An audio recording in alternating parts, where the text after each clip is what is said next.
அம்மா இருந்தபோது ஆர்பி உதயகுமார் அப்படி பேசியிருந்தால் செருப்பு பிஞ்சிருக்கும். புகழேந்தி ஆவேசம். ஓபிஎஸ்ஐ கொசு என்கிறார் ஆர்பி உதயகுமார். ஆனால் ஓபிஎஸ் என்கிற கொசு கடித்தால் அவரால் தாங்க முடியாது என அதிமுக உரிமை மீட்பு குழுவை சேர்ந்த புகழேந்தி எச்சரிக்கை விடுத்துள்ளார்.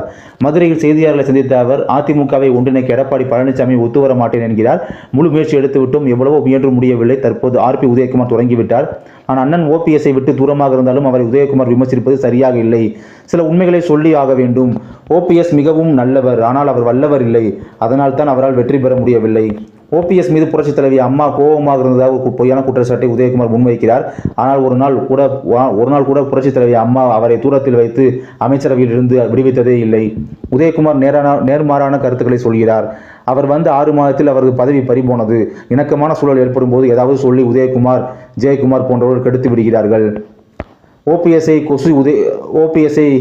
கொசு உதயகுமார், கொசு மிகவும் ஆபத்தானது. மலேரியா, டெங்கு போன்றவை கொசுவிலிருந்து தான் வரும். நாங்கள் இல்லாத தைரியத்தில் பேசுகிறார் அவர். ஆனால் ஓபிஎஸ் என்கிற கொசு கடித்தால் அவரால் தாங்க முடியாது. புரட்சித் தலைவி அம்மா கட்சித் தலைவரின் புகைப்படத்தை தூக்கிவிட்டு அவினாசி அத்திக்கடவு திட்டத்திற்கு விழா எடுக்கிறார்கள். ஆர்பி உதயகுமார் அந்த விழாவில் கலந்து கொள்கிறார். இணைப்புக்கு விடாமல் இப்படிப்பட்டவர்கள் தான் இந்த வேலையை செய்கிறார்கள்.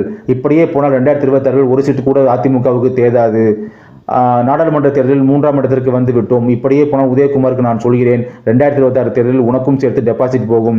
பசும்பொன்னையா பெயரை இந்த விமான நிலையத்திற்கு வைப்போம் என்று சொல்லி ஏமாற்றுகிறார்கள். இது நடவடிக்கை உண்டா செல்லூர் ராஜு உதயகுமார் அவர்களே?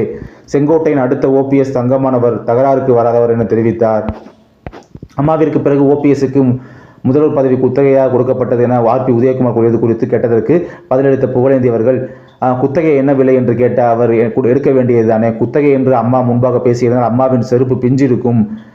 எடப்பாடி பழனிசாமிக்கு தமிழ் வார்த்தைகளே சரியாக வராது. ஆனால் அவரை புரட்சி தமிழன் என உதயகுமார் அழைக்கிறார். இரட்டை இலை வழக்கில் எடப்பாடி பழனிசாமி பயந்து கொண்டிருக்கிறார். ராமநாதபுரத்தில் ஓபிஎஸ் போட்டியிடுவதற்கு நான் வேண்டாம் என்று சொன்னேன். ஆனால் அவருடன் இருப்பவர்களின் பேச்சை கேட்டு அவர் அங்கு சென்று நின்றார். சென்றது தவறு இல்லை. அங்கு சென்று ரவீந்திரநாத் போன்றவர்களை நிறுத்தி இருக்கலாம். ஆர்பி உதயகுமார் சில நேரங்களில் சாமியாரை போலவே இருப்பார். இப்போது எடப்பாடி பழனிசாமிக்கு சால்ரா அடித்துக் கொண்டிருக்கிறார். என் அப்பா மொழி போராட்டத்திற்கு 6 முறை சிறை சென்றார். நான் நினைத்திருந்தால் அம்மாவிடம் பேசி எங்கேயோ போயிருக்கலாம். ஆனால் நானும் அதற்காக ஆசைப்படவில்லை. மதுரை மண்டலமே தோல்வியடைந்த உடனே காசு வைத்திருக்கும் 3 பேர் தான் ஜெயித்திருக்கிறார்கள். மற்றவர்கள் உயிர் இருக்கும் வரை, எங்கள் உடலில் தெம்பு இருக்கும் வரை இந்த கட்சியை காப்பாற்ற கடுமையாக போராடுவோம்.